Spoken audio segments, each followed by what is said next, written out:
คนมีเอื้อยคนหนึงฝากยามาให้กินพี่น้องนี่จ้าขอบบุญขอบคุณเพิ่นหลายๆเนาะที่อันฝากมาให้กินเพิ่นว่าโอ้ยาเพิ่นดีแท้ว่าซั่นนกยังกะขอบบุญขอบคุณเพิ่นหลายๆผู้แหละมาจากเนี่ยเพิ่นอยู่อันปากเซบ่พี่น้องยาอันนี้เห็นว่าเป็นยาสมุนไพรนี่ว่าพี่น้องสาวหน่อยแจ่มจันทร์เห็นเนาะเขาเจ้าโฆษณาแล้วก็มาให้เพิ่นฝากมาให้น้องเอียงกินเนาะน้องเอียงก็กลับขอบคุณขอบใจหลายๆเนาะแต่ว่าเป็นเอื้อยนึงพี่น้องน้องเอียงก็บ่รู้จักชื่อเพิ่นฝากมาให้เพิ่นเป็นตัวแทนขายนี่แหละเนาะขายยานี่แหละผู้ใดสนใจอยากซื้อบ่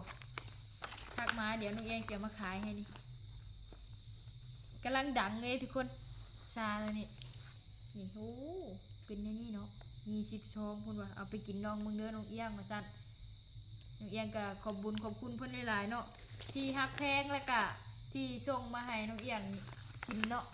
ยาตัวนี้ทุกคนคือสิเห็นกันหลายเนาะ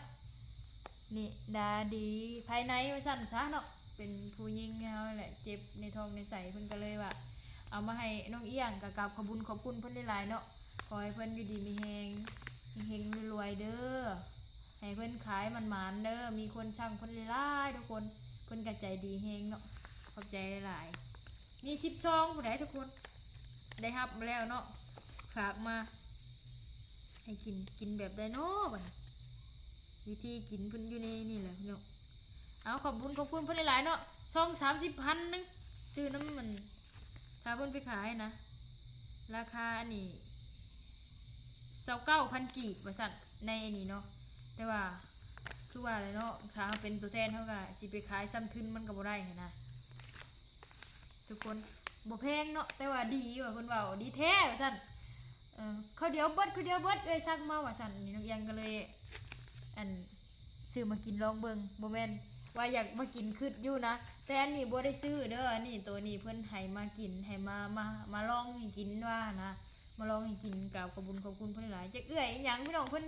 อยู่ทางปากเซ่พุ่นล่ะเพิ่นเป็นสาขาเพิ่นขายซาตัวนี้นะทุกคนก็เลยมาให้น้องเอียงอันกินลองเบิ่ง